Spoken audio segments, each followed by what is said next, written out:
Do you like books? I mean, really, really like books? Then you're in the right place. Each week, your host, Sam Hankin, interviews the best of today's top-selling authors and the up-and-coming superstars of modern literature. This is The Avid Reader. Here is your host, Sam Hankin. Good afternoon, everyone, and welcome to another edition of The Avid Reader. Today, our guest is Lionel Shriver, author of The Motion of the Body Through Space, which was published in May by Harper. As you know, Lionel's written many novels, including a practice one. Perhaps the best known is We Need to Talk About Kevin, which won the Orange Prize for fiction, but there are a dozen more now at least. And I recommend, especially given these times, The Mandibles, which is somewhat prophetic. And we last spoke with Lionel in 2012 about her novel, The New Republic. She writes for Harper's, The London Times, The Daily Telegraph, The Financial Times, and has a column in The Spectator.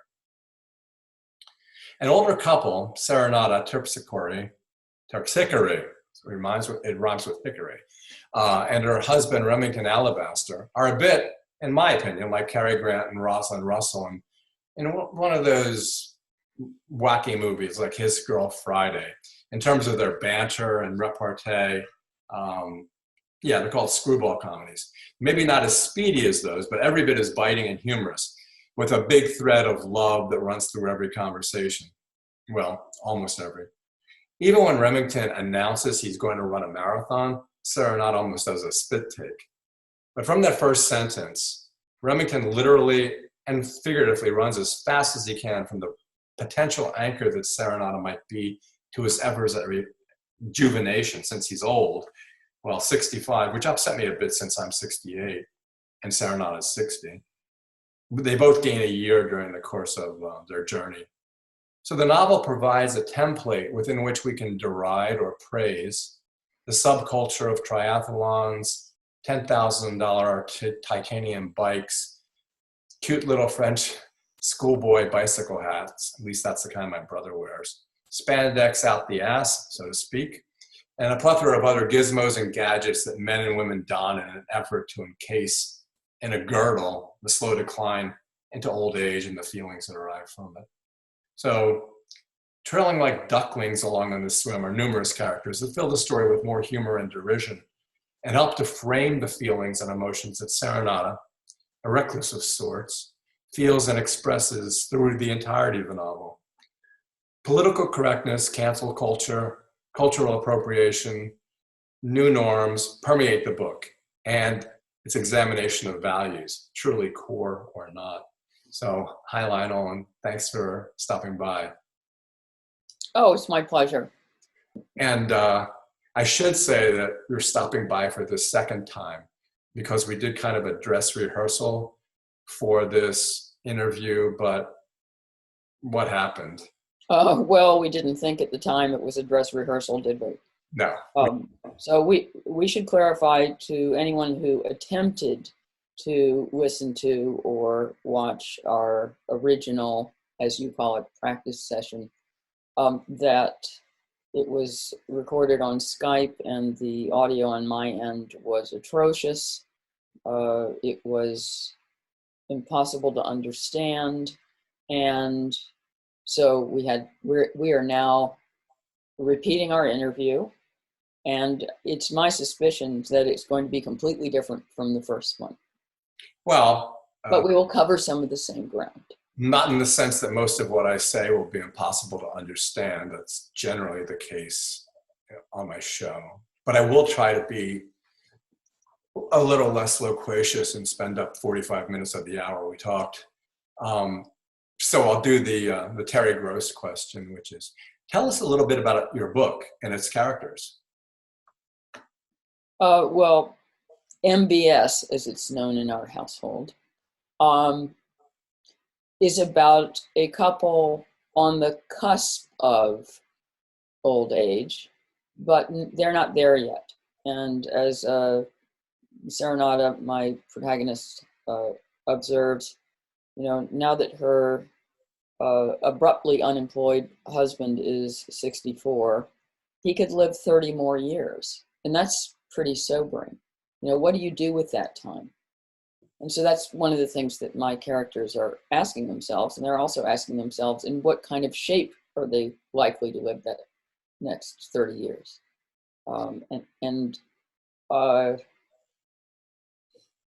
Remington, the husband, his answer is suddenly that he's going to first run a marathon, and then after he gets through that, he gets involved in the triathlon movement.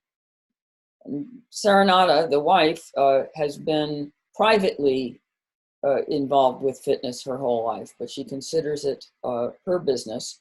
She has an aversion to group activities of any kind. And by the way, I share her aversion by sheer coincidence. I've always said that if I ever ran a marathon, it would be by myself. And you know how marriages work, they have territories. You know, you carve up the world, who owns what. And fitness belongs to Serenata, not her husband. So he is encroaching on what belongs to her, which he makes fun of, because it's, of course, you know, he says, well, what, you know, you own fitness. You know, did you invent the push-up that you're so proud of doing? And of course, the idea of owning fitness is patently absurd, and she acknowledges that, but that doesn't change the fact that that's the way she feels, which is kind of interesting. And so Serenata is tolerant of her husband's new absorptions, because, of course, she doesn't have a leg to stand on. I mean, she can't say, well, that's a waste of time, because she's been spending her own time that way to a large degree herself. So she has to keep her mouth shut, which is awkward. But at the same time, she suffers from a rising sense of contempt for the fact that here her very smart, previously quite politically knowledgeable and active and intellectual husband only talks about, you know, what shorts he's going to wear on a bike. You know, he's becoming boring. And the other thing he becomes is obscenely narcissistic. And this is one of the problems with becoming obsessed with fitness. It does make you boring. There's nothing more tedious than listening to someone talk about their running regime. But it can also make you very self-involved, and so that he ends up neglecting all the other people in his life, and gets into especially the triathlon movement in a way that makes it seem like a noble effort, as if it's some kind of great spiritual achievement. And it's not. It's really a form of entertainment. I mean, as long as you treat other people in your life well, it's not hurting anybody. But it doesn't actually accomplish anything. So, I mean, this is a book that, it's first and foremost looking at a marriage, and a marriage in crisis, increasingly in crisis. But it's also looking at the whole phenomenon of our increasing obsession with fitness and how competitive we are about it, and how much we put on it, because secretly we think that if we get enough exercise, we're never going to get old, much less are we ever going to die.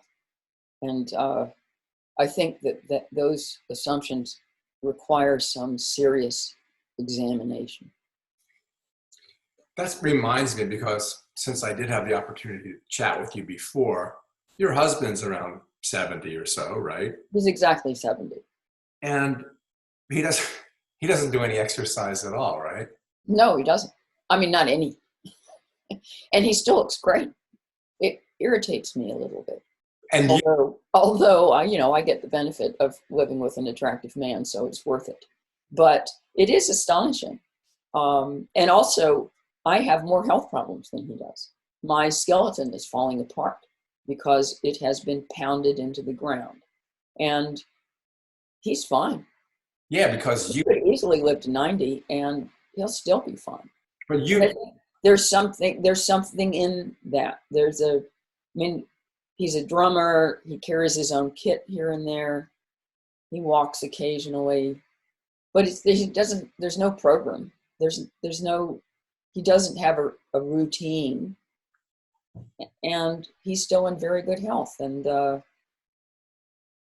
it's kind of mysterious to me, but in a way, I really admire it. But your regimen during most of your adult life has been much like Serenata's, right? Oh, yes, certainly private, and not very interesting. I mean, certainly I don't want to bother our audience with, which little floor exercises I do while watching the news. It's tedious. It is boring. But it's interesting to me how important it is to me to continue to do that. And I'm not convinced it's to do entirely with the results. After all, it's not stopping me from getting older, and it's actually completely destroyed my knees. But there's a solace in it. I do it partly because I've always done it, right? It's circular. Yeah. And take it away from me, tell me that I can't do that anymore. I would feel a sense of grievous loss, and even a sense of personality dislocation, like, who am I now? I feel a sense of loss of control. These are all things I give to my protagonist, because there's a point in the book, not to give too much away. Well, she suddenly can't exercise anymore, and it plunges her into a real identity crisis. She gets incredibly depressed, and it's a little crazy, because, of course, the truth is that it's tedious, it's not fun, and you have more time in the day. It should be something of a release, but it isn't. So, and I in writing the book, and even in choosing to write the book, I came to the realization that I was not the only one who felt this way and had overly identified with the process, which is fundamentally mechanical, or it is to me. But that if you take it away, it's like, who am I? Or I'm out of control, or I'm going to fall apart, I'm going to melt. It's interesting. So why does this kind of an activity root itself so deeply in our psyches? I know. So I thought it would be interesting to other people to examine it. I've had a personal trainer for 22 years now, and I don't have him because I feel like, oh yes, I'm entitled to have a personal. I only have him for one reason, which is if I don't go to work out, I feel like I'm disappointing him. And so I have no discipline at all. If I didn't have the trainer, there's no way I would go to the gym. But because I have him, even though I'm paying him, I feel like if I don't show up, he'll be disappointed in me. Isn't that almost a kind of projection? Like you've created and animated your own conscience? Yeah, that's my whole life. My daughter, this is like calling the kettle black in a way. My daughter called me yesterday and she goes, "Dad, I just took a test and I realized you're a narcissist." And then she goes, "Except there's 5 questions and the last one was, is he empathetic?" And she goes, "Yeah, I guess you're a little empathetic. So, but otherwise you're a narcissist." Which of course, since what I'm saying now. Well, I think a lot of us could make that confession if we're honest with ourselves. Well, as far as Serenata is concerned, the way she feels about whether it's true or not, I invented this. Don't you have friends like when you go to a movie, it's like they own the movie, it's their movie, or books too. And yeah, that's really irritating as well. It's like they've taken possession of somebody else's creative work. And I've had several friends. I understand it though. I mean, I think that ownership is a sensation. It's not just a legal entitlement. In fact, I did a whole collection of novellas and short stories previous to this publication called Property. And that's one of its main themes, is ownership is a state of mind.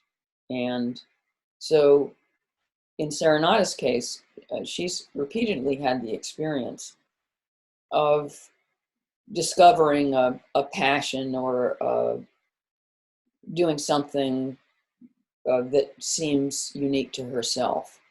And then suddenly it becomes a fad nationwide, if not worldwide. And this private thing that she owns is taken from her.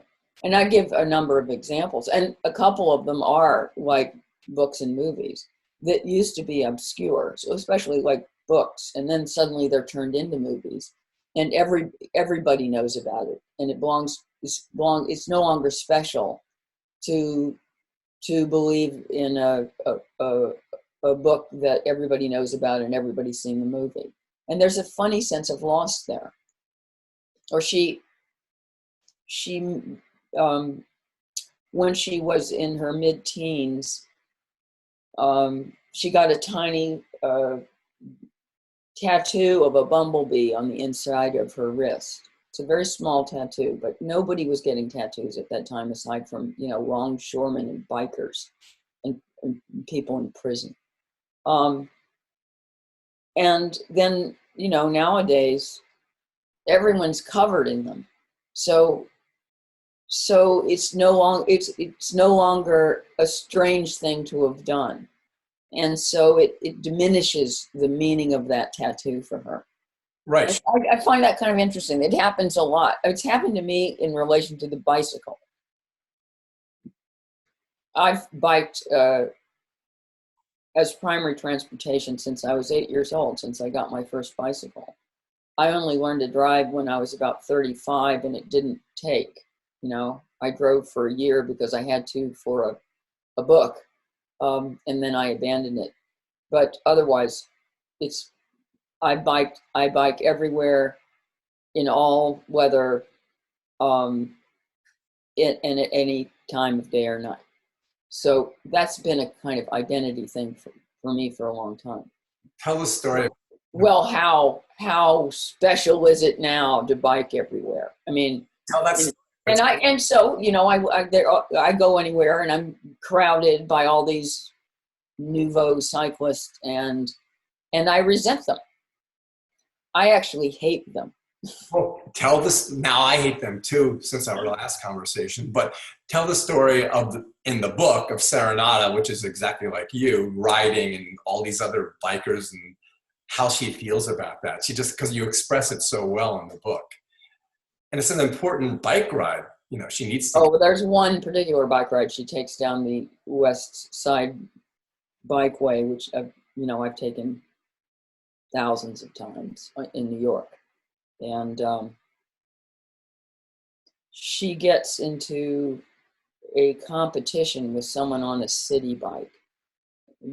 City bikes in New York are the public bicycles. I hate them. I hate the phenomenon of metropolitan bike systems. And city bikes have inundated New York. And I hate them because they're in my way. Let's not put too fine a point on it. And my interest in cycling has nothing to do with the environment, by the way. I think you can tell. So Serenata gets into a competition with this guy, and these are clunky bikes, and it's hard to make them go fast. But this guy is so obsessed with the fact that she overtook him that he's going to show her, and he just goes nuts. And he's hugely younger than she is. Right, by this point she's 61, and he's in his 20s, and she allows herself to get involved in this, which is juvenile, and she has horribly arthritic knees, and so determined to show him back, that, she may be older and she may be female, but, that doesn't mean she can't bike fast. She really pours it on and then her knee pops. Right. And she is in utter agony. And that's so much for the city biker who goes off into the distance. She has to pull over. She can't bike anymore tall. She has to use the bike as a glorified, walking cane. And it's just a little miniature moment of what people are like in relation to fitness right now. And that includes, I'm afraid, my protagonist. Well, you're going to London next week. You spend a great deal of your time in London. And when I'm there, rather than take the lift, I look at the stairs and it has a warning. There's 596 stairs. Do not attempt to climb them unless it's an emergency. And I always run as fast as I can up the stairs because I think, well, as long as I can do this, I'm not old. But one time there was a triathlete type, and I'm thinking exactly like Serenata. I'm not going to let him get to the top before me. And it almost killed me. And it was so infuriating that he beat me, and he beat me by just a little bit. But yeah, so I understand exactly. And I understand the idea of adopting something, and then people think, well, you're a later adopter when you actually were the first one. Right. Drives me crazy. But back to the books, because we're trying to sell the book. Oh, yeah, and this is the other thing that I'm always interested in is epigraphs. And sometimes people just skip them, but I figure the author must have spent a long time thinking about which epigraphs to use, and especially when you do two. So you don't have to have them at hand, but the first one is Melanie Reed and the kind of glory of suffering, and the second is From Things Fall Apart and Chi. So why did you choose those two epigraphs? How did you happen to? The Melanie Reed epigraph, it's something like I can read them. The glorification of suffering is humanity's most recycled con trick. And I really responded to that quote because there's nothing ennobling about suffering. And if you've ever really suffered, you know that. It's only horrible. And it doesn't have an improving effect on character. It's just bad, and less suffering in the world is good.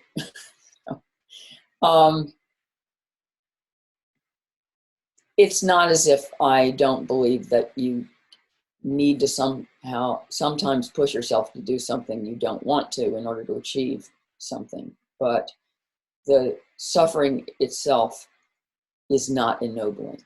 And I think that the endurance sport industry believes that pain is a kind of experience of self-glorification, that they revere pain. And they also don't, there's a sense in which there's no respect for it, that you're just supposed to push past it. And that's how you injure yourself badly. You could really have injured yourself on those stairs. Yeah. And by the way, I've had that experience running.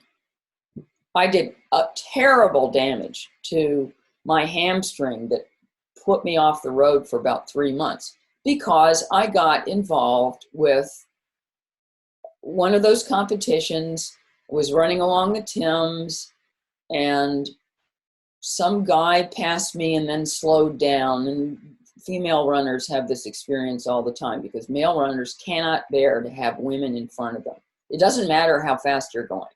You can be going along at a good clip, but having a woman in front of them is, to men, demeaning. It's unmanning.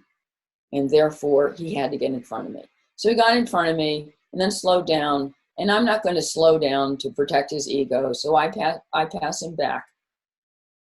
And then we're off, right? So he started gaining on me. I started picking up the pace. He started picking up the pace. You should never be tempted into this. This is a terrible, terrible thing to do. Well, I beat him, but at a terrible cost. I screwed myself up for 3 months. Well, so you embrace suffering too, even though you're... Well, no, I'm hopelessly competitive, apparently. Yeah, it's like I say, not as I do. You know. But no, that I shouldn't have done that. Right. Well, And the suffering that I experienced was not ennobling. Not while I was running faster than my pace, not when I was suffering the consequences. It's so, and I have enormous regard for pain. You know, it's very hard to remember pain. it's otherwise we wouldn't exist. Yeah, I think there's a line in the book somewhere that I paraphrase, that if you could remember pain, you'd never leave the house. Right? Yeah. I mean, you just wouldn't take the risk of doing anything. And when you do experience pain, I mean, especially high level pain, it's like, what is this? This is just awful. This is unendurable. And it's also strangely isolating. It's socially isolating. You know, it puts you in a different world from other people. They don't understand what you're going through. Abstractly, they remember pain. Oh, you're in pain, but they're not feeling it. Right. So it's like pain over there. It's like, oh, that's too bad. Yeah, I know. It's like the burn. They don't. They're not in your world. You're all by yourself. There's nothing lonelier than pain. No, there's certain things like, well, it's like sneezing. You're outside. You're not in control of any of those things. It's almost like you're not. It's an interesting thing because you are not yourself anymore. There's just all there is the feeling. Mm. But yeah. As far as one of the things that I'm interested in, and which runs through a subsection of my fiction, is the relationship between self and body. I think it's incredibly complicated and universal. You know, there's nothing more universal. That we all have selves and bodies. And I find the fact that is a relationship in itself interesting. It's not a unified experience. You both are and are not your body. It's confusing. And it's hard to decide how much to identify with it and how much to care when something goes funny with it. Well, that's going back to Serenata instead of you. The other part of her personality and her being is that since she's kind of a misanthrope and doesn't really immediately react to people in a positive way, I was entranced by the way that she and Remington meet and her immediate attraction to him. And I didn't quite understand it, but now having some time, I do. So why don't you explain why it seems like she just went out of her normal way of life and all of a sudden found this guy, almost kind of love at first sight kind of thing? Well, to some extent, of course, that response is inexplicable. And I hope you've been through it. It's never mathematical. There's never, I mean, you can make your explanations, but they're beside the point when you respond to someone in that way. And it's exhilarating. And it's best probably not to question it or examine it to death. I think we could say she's drawn to his sense of self-possession. He has a clear purpose in life. He's interested in transportation, of all things. But apparently, you noticed me on biking. and I got exercise. Actually, as Remington himself points out, everyone has violent opinions about transportation, you know, They do. about some intersection that desperately needs a traffic light because you can't see at the stop sign.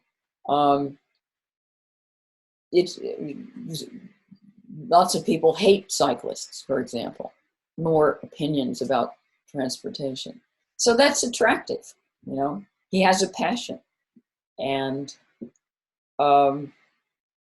also he immediately sees something in her, and I gave her this little backstory just for fun, because obviously I wanted to be a writer when I grew up, when I was a kid. So she initially decides she wants to be a writer, partly because she likes the idea of all that solitude. Her idea of fun is being completely left alone. But then she comes to realize that she doesn't care that much about other people, and she also wants to keep her secrets. So she doesn't want to be confessional. She doesn't want to pour out her soul on the page. She wants her privacy. So this is not really the right profession for her. And all along, Remington is just listening to her. He falls in love with her voice. Oh, yeah. Her voice. He loves her voice, and urges her very early on in their relationship, in fact, in their first date, to consider becoming a voiceover artist, which is indeed what she ends up becoming.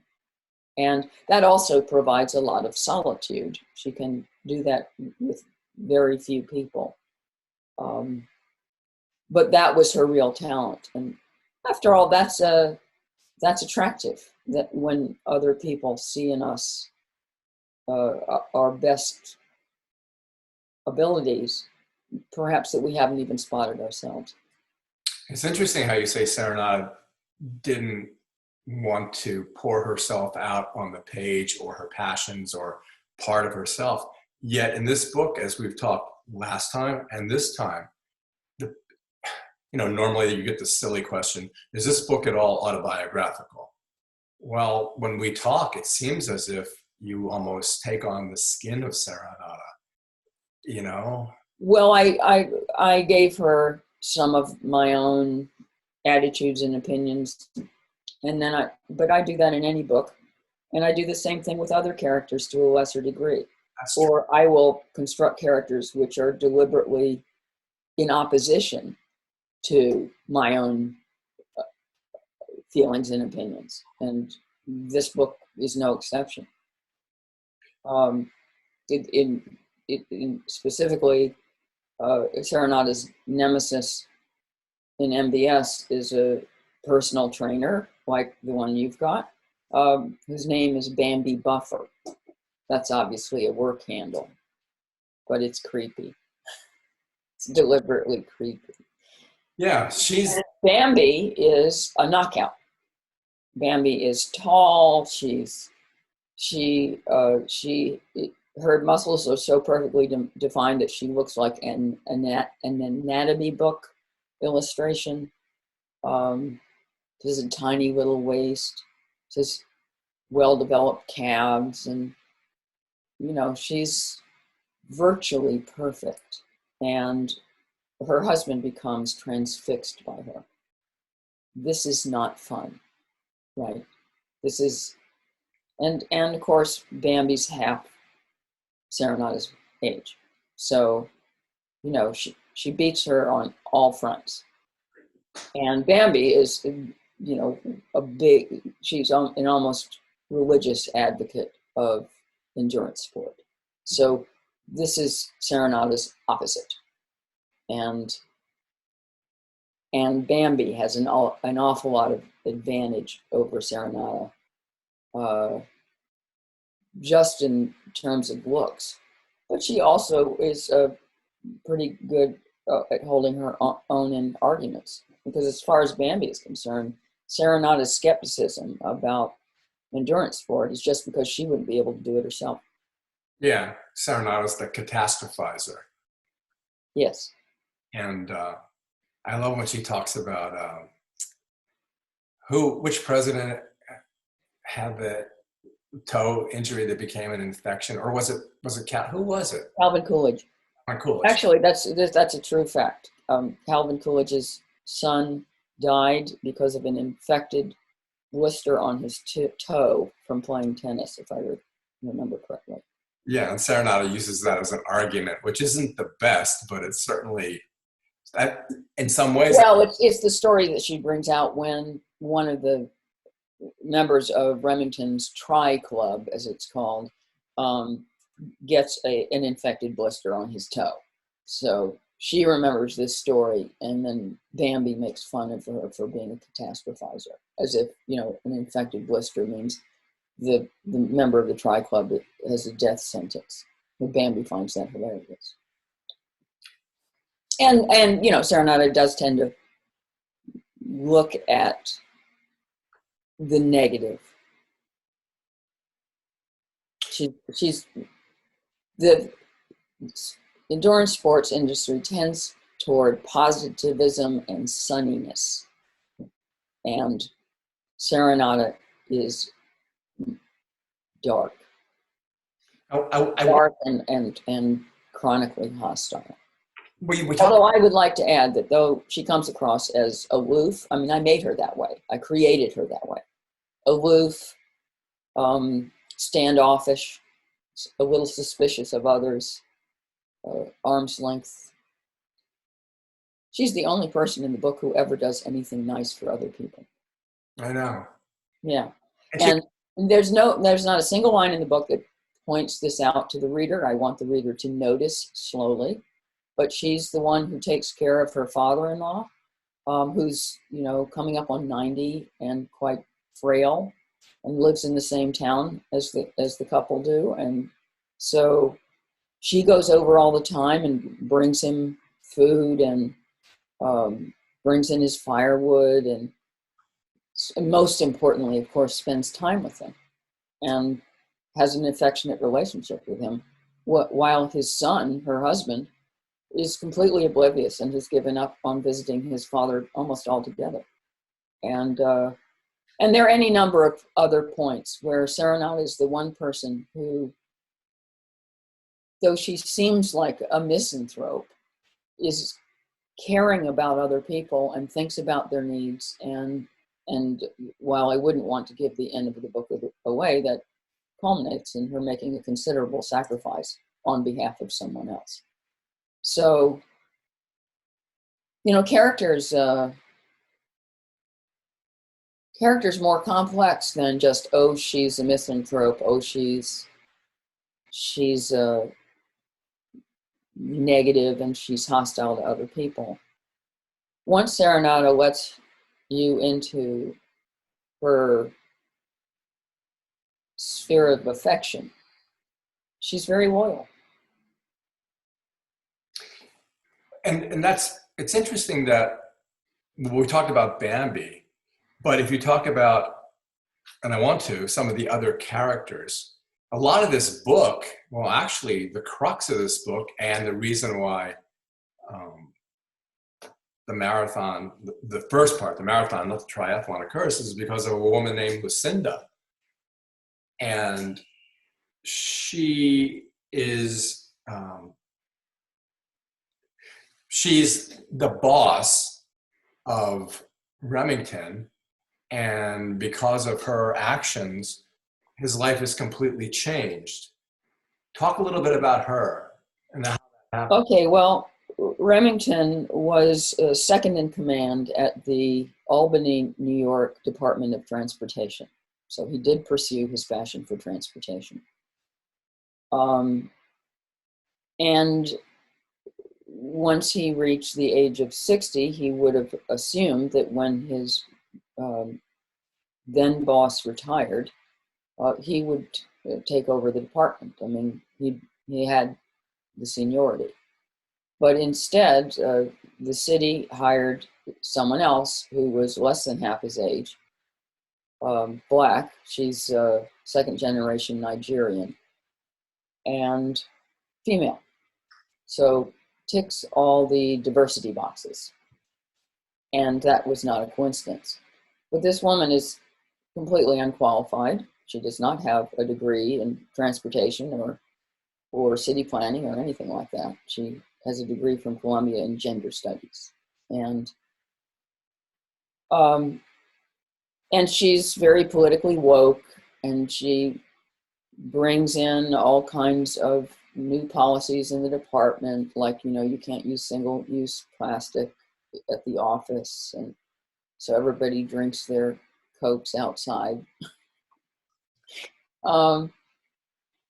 And she takes down certain monuments by people who had the wrong opinions 200 years ago, that kind of thing.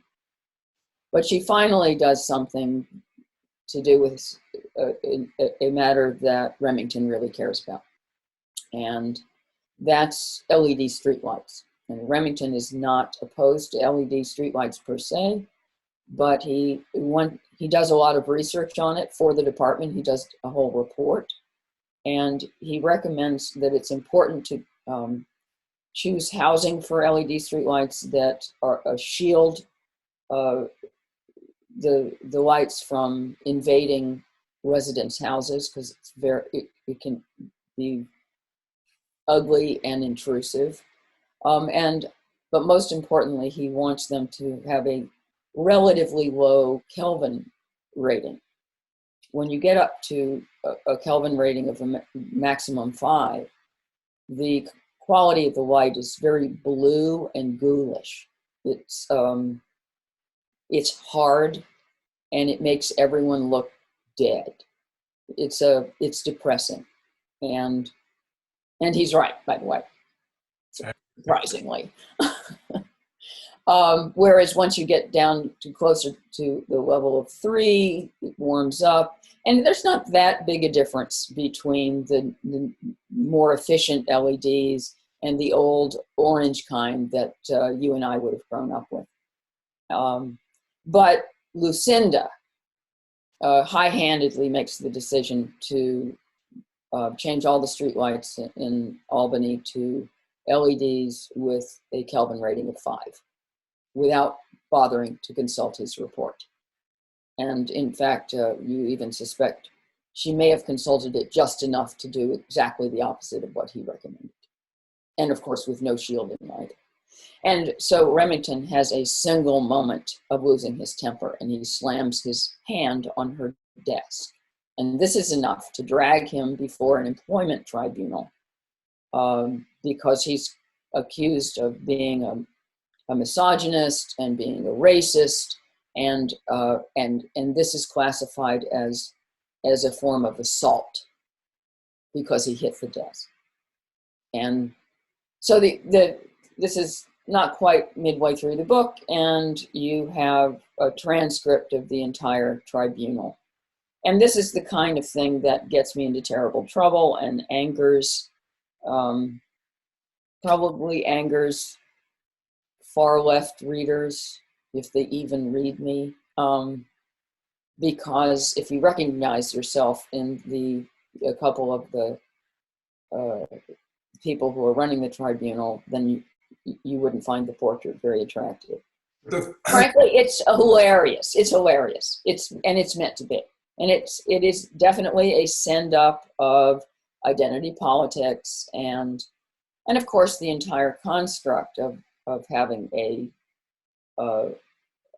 having someone who ticks all the diversity boxes hired over someone who might have been more qualified, like Remington, who had earned that position, is also questioning affirmative action. And the third person in the tribunal, who's the fairest, but he's the fairest because he's kind of tired and he wants to go home. But he also realizes that Lucinda is kind of a pain in the butt. Yeah, and he's black. I mean, the person who's really reasonable and has a sense of humor and think this is overblown is the black guy who's been put on the panel to make them look good, right? So, it is hilarious. And he doesn't care for Lucinda. she's a bit much for him.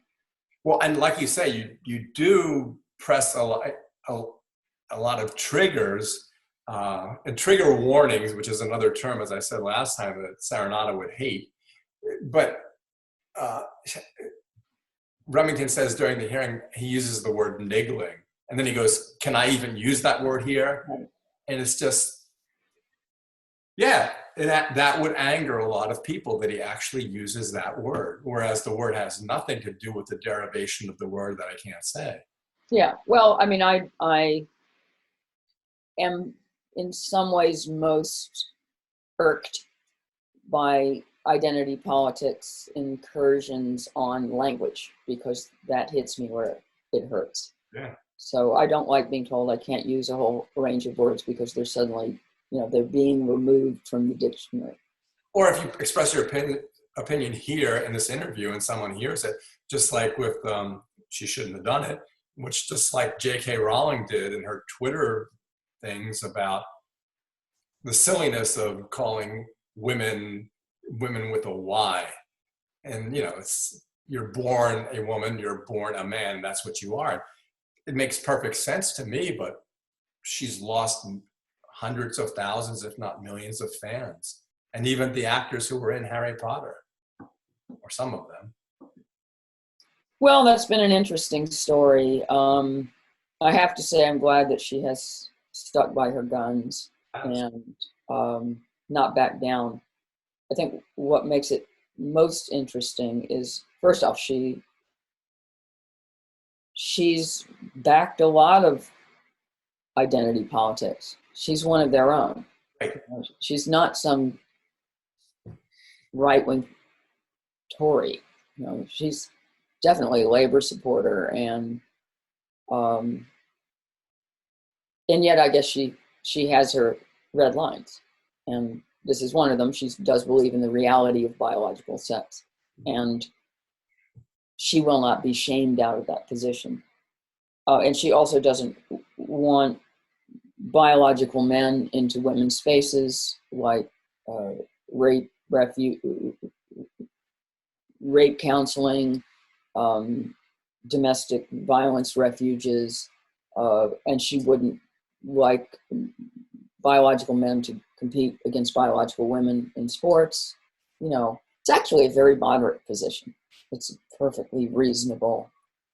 Whereas, she still supports trans rights, and as I would. Well, the thing is, but she's uncancelable.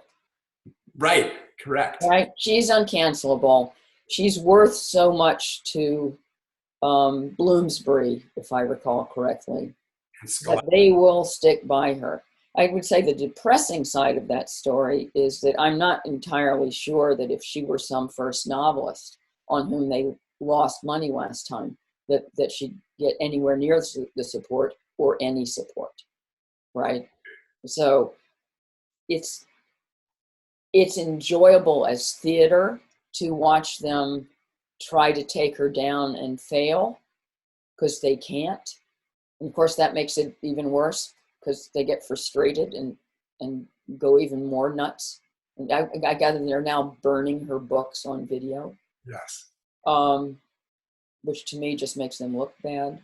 Book burning, really. But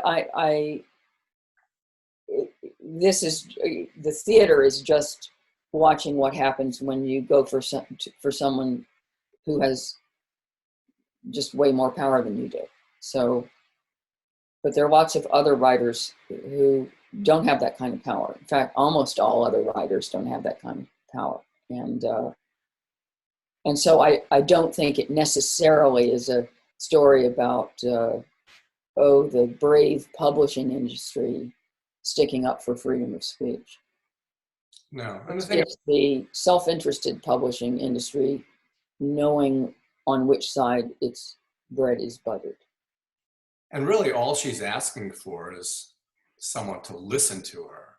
What she listens to other people, and she listens to their opinions, and she doesn't denigrate them necessarily because they have those opinions. She just expresses her own, which is why America is so polarized, and Great Britain, because no one listens to each other.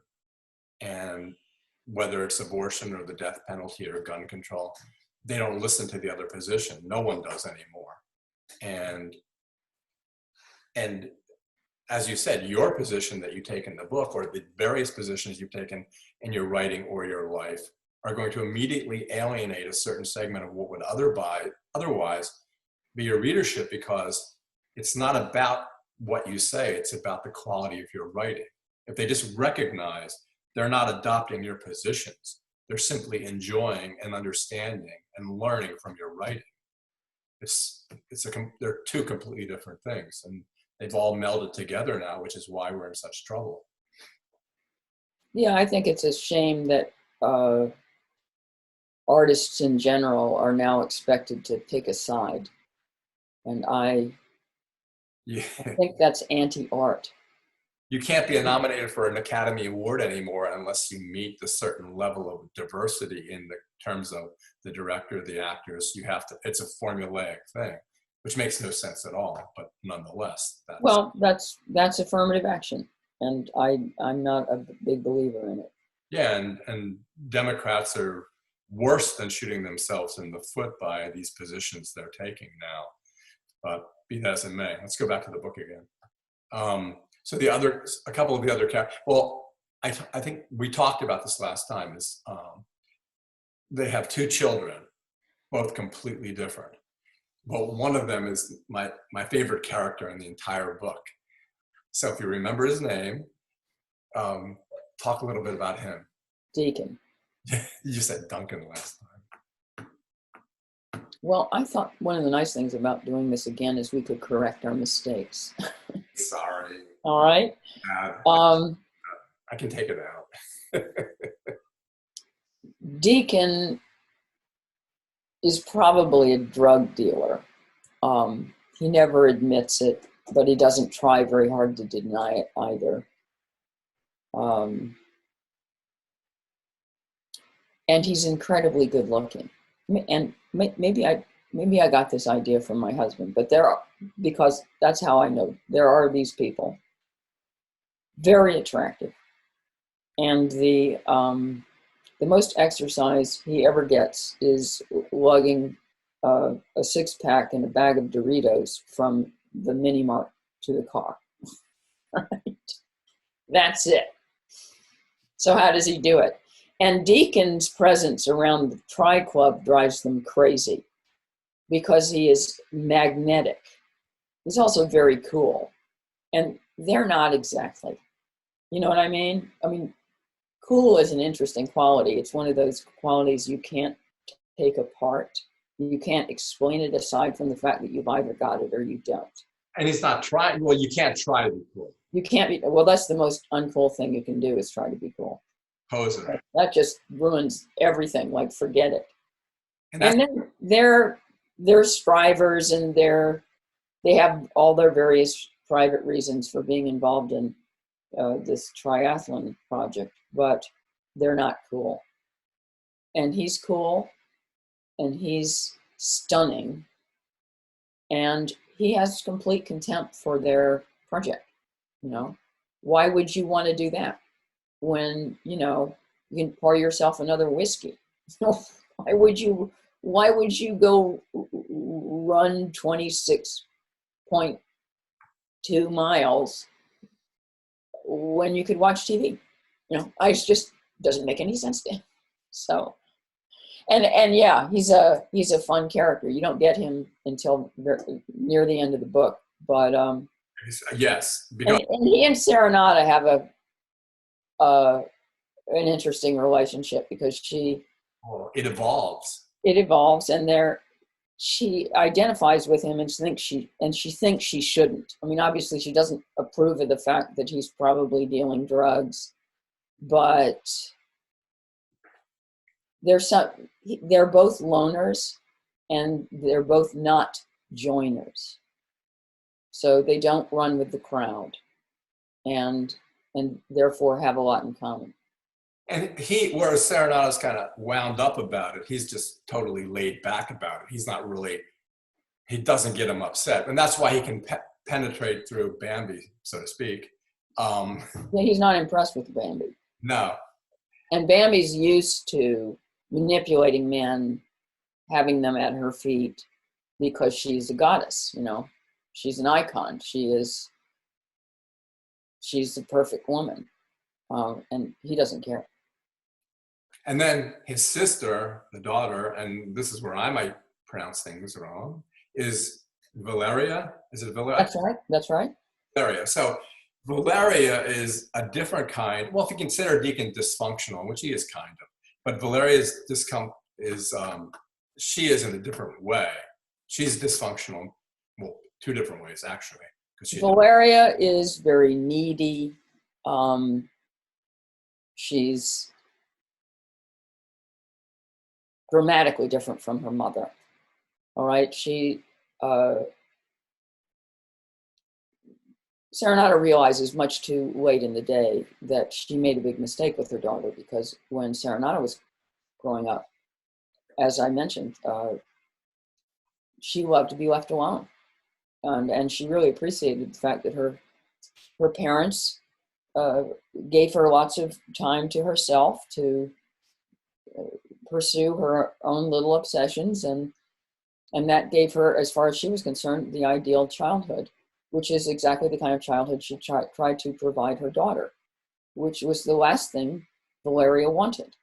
What Valeria wanted was attention, and she didn't get it. Valeria, as an adult, has a chip on her shoulder. In fact, there was a period of about 4 years in her 20s when she completely disappeared on her parents. They had no idea where she was, whether she was well, whether she was alive. And by the way, that's a very cruel thing to do to your parents. I don't recommend it.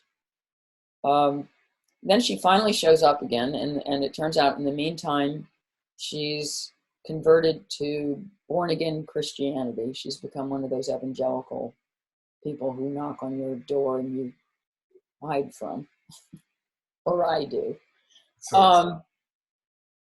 And furthermore, she's decided to forgive her parents, and they have no idea what they're being forgiven for. So, and this is never explained. She believes that she's been subject to child abuse, but they have no idea what she's talking about. You know, they never beat her.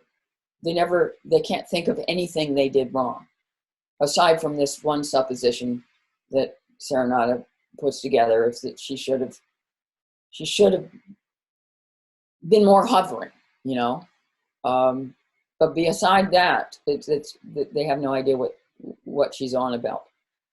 And also, Valeria is one of these evangelicals who keeps having children, because that's one of the things you're encouraged to do in those communities. Though by the end of the book, when she's pregnant again, you can tell she's a little crushed. Now even Valeria isn't ready to be pregnant again.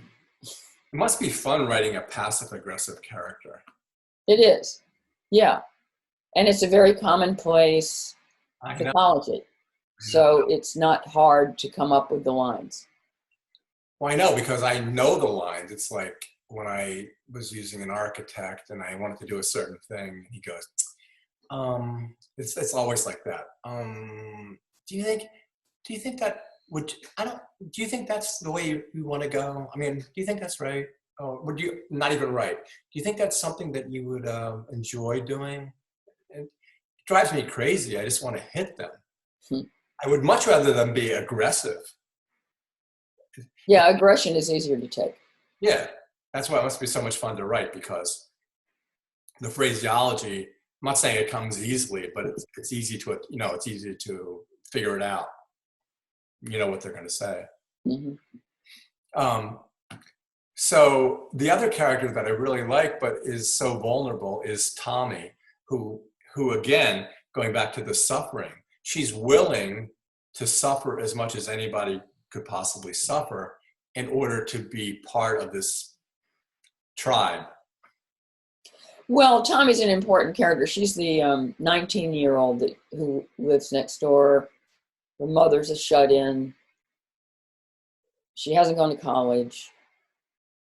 she's important partly because Tommy is also involved in fitness and is trying to fit in with her peers and trying to keep up with how many, burpees you're supposed to be doing, and those are hard. has trouble. But what makes her important, I guess, is that she's likable. She's just a decent young person who has got caught up in what people do now, and she ends up striking up a friendship with Serenata, who hires her to clean their house and give Tommy some pocket money. And it's, I've done this before. I did this in the Mandibles. I think sometimes relationships between people who skip a generation between them, because Tommy's actually younger than Serenata's child would likely be. There's something about that relationship that, you can both inform each other. So it's not one way. It's not just, the senior party is lecturing about, this is what I've learned from life. But Serenata doesn't have access to young people anymore. Her kids aren't proper young people anymore. And Tommy can inform her about what's going on. Serenata won't do social media. Tommy can tell her what it's like and what people consider offensive now. And so it's a two-way relationship, and it's very affectionate. Yeah, and they have that same banter. It's like one of my daughter's friends who I took him to get ice cream, and I had my COVID hat on, which I wear now. And I took it off for a moment, and she goes, "Oh, I thought you were a lot balder than that." And then she looked at my shoes and she goes, "What kind of shoes are those anyway?" Because they were kind of like slippers, because I didn't want to put shoes on. And I love that. I love when kids do that, because another person might say, "Don't talk to your elders like that. How dare you?" or something. I don't expect that kind of language from you. But to me, I love it. And I think it's refreshing. Yeah. And Tommy and Serenata do that about her cleaning not being sufficient and things like that.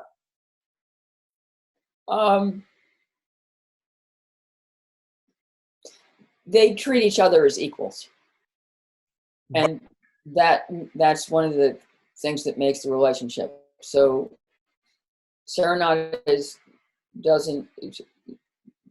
the girl may be 19 years old, but it's a level playing field. And that's what makes the relationship work, so that they genuinely confide in one another. So Serenata and you and I probably have the same thing, where can you size somebody up in like 5 to 10 seconds and know whether you can insult them, and they will interpret it as an expression of affection. Like my father called me a jackass for 30 years, and it took me like 20 years of therapy to realize he was actually saying, "I love you." Mm. And sometimes if you mess up, that's the end of everything. But if you can peg them pretty well, do you have that capacity to do that? Because, you're going to be biting at times. You are. But I find it wonderful. So, yeah, we kind of sized each other up fairly quickly. But do you do that? Are you able to do that? No, I think we all do that. We're always sizing each other up. Yeah, true, but it's instinctive. Whom can you trust? And what you're really talking about is a kind of trust. Yeah, but it's like Deacon being cool. Some people are naturals at it. Some people can do it well, and some people can't, and some people never do it. A lot of people never do it, I don't think. But be that as it may. We talked a little about this. Is Hank, who's one of the tribe of triathletes. And when he gets drunk, he does this certain thing.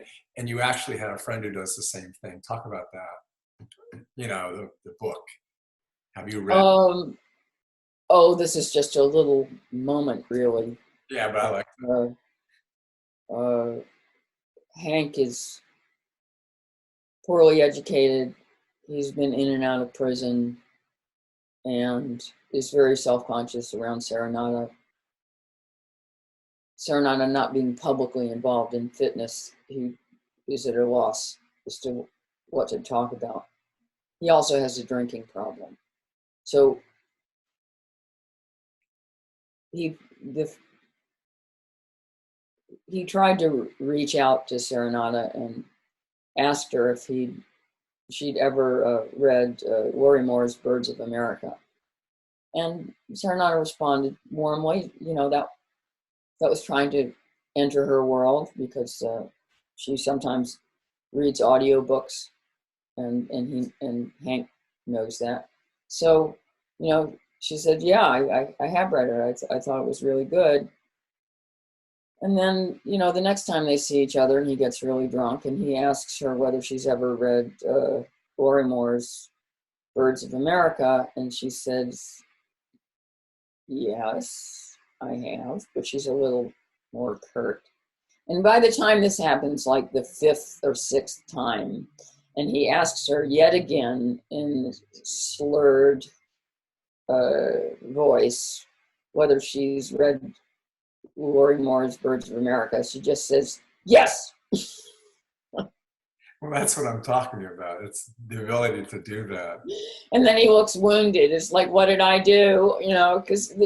Because when you're drinking heavily, you don't remember that you've already done this, right? So. But also, once again, you drew this in part from an actual person that did. Yeah, someone did that to me, and I thought that was an interesting sequence. Are you at that age yet where I am definitely at that age where you tell stories 3 times to somebody without remembering that you've already told them the story? I think I've always been like that. I've always had an appalling memory in relation to a whole range of things. And the one advantage to that is that I have less capacity to deteriorate than most people. I've never been able to remember anyone's name. There's never going to be a point in my life that I suddenly can't remember anyone's name. I've always been like this. I've forgotten the name where you can't remember faces at all. And I always say, oh, I don't have my glasses on, or I couldn't recognize you from the distance. Or now with COVID, it's great because with your glasses on, I have no idea who you are. You also can't tell whether you're insulting someone unless they have laughing eyes. If they don't have laughing eyes, you don't know whether you've insulted them or not, which is interesting because laughing eyes, I didn't realize they existed, but they really do. But yeah, I don't remember anybody. And I think it's because I don't really care. You're a narcissist. Yeah, and I don't really care to interact with them. It's not interesting to me for the most part. Yeah, I'm a narcissist. But yeah, there you go. Someone might take that as an insult, that you just called me a narcissist. But I don't. I mean, it's funny because it's funny. If it's funny, it's not an insult. That's the way I look at it. And I think that's like Jerry Seinfeld's the same way. If you're not funny, he's not going to talk to you. There's no reason for him to do so. But in any event, yeah. And that's the other thing. Serenata really is very funny. And that's another reason why Remington is so attractive to her. And he's funny too. Well, they're dry. Extremely. It's a certain kind of funny. Well, this time we spoke for an hour and 22 minutes. And I think we spoke longer because this time I allowed you to talk. Yeah, see what happens? I never shut up. No, you didn't, kind of. And I tried to sneak in, but it was hard. Well, this was a different conversation. We hit some of the same points. Yeah. But didn't always say the same things. No, but we got a lot more interesting for us. And we got a lot more of your book out because I didn't, take up a good portion of the time this time. I kind of wish you were very disciplined. Yeah, I was.